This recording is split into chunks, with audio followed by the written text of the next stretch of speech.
In South Sudan, tens of thousands fled to a United Nations base to escape violence in Unity State. Now they face another threat: floodwaters. At the Bentiu protection site, aid workers have scrambled to help a population with nowhere else to turn. VOA East Africa correspondent Gabe Joselow got an inside look at the camp, and he tells us about the flooding that he witnessed.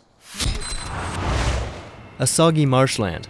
This UN peacekeepers base was never meant for so many people. But today, 47,000 have crammed in to escape violence outside. Mostly from the Nuer tribe, they fled fighting between the mostly Nuer armed opposition and Dinka government forces which now control the city.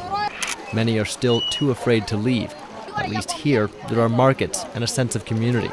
But living knee-deep in this polluted water makes this existence unsustainable.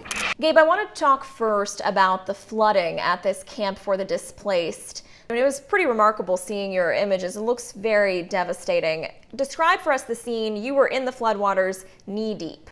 The conditions are just awful there. I mean, you've got almost 50,000 people living at this camp that was never meant to house anybody except for a small contingent of UN peacekeepers. So it's basically a soggy marshland even during the dry season, and now it's essentially a lake that people are living in. So just to go to the market or to go fetch firewood, people are having to walk through knee-high, sometimes waist-high water. And every morning they have to, bail out their homes to get the water out of the places that they're trying to sleep.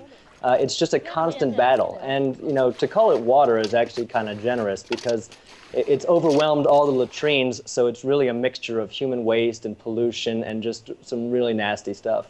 Now, you had the chance to talk to a number of people who are living there. What did they tell you are the biggest challenges they're facing?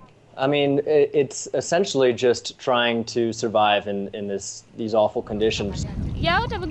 Sometimes we go without anything to eat. The place is filled with water and the children cry from standing up all day with no place to sit down. Nobody wants to stay in this area, and they wouldn't if they felt safe enough to go outside.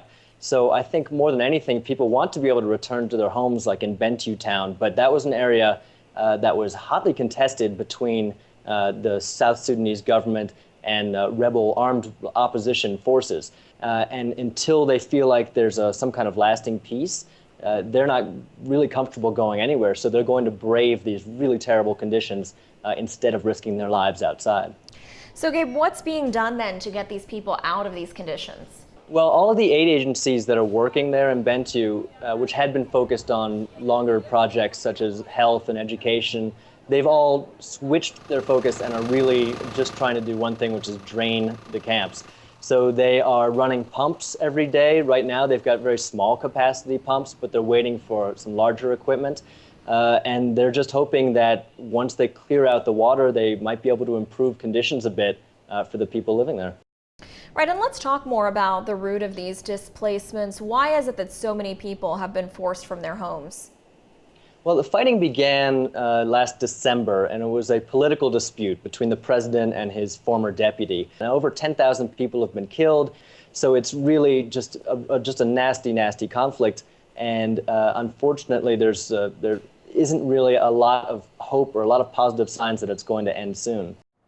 And as always, thanks to Gabe, who is based in Kenya, but he brings us stories from all over the eastern side of the continent.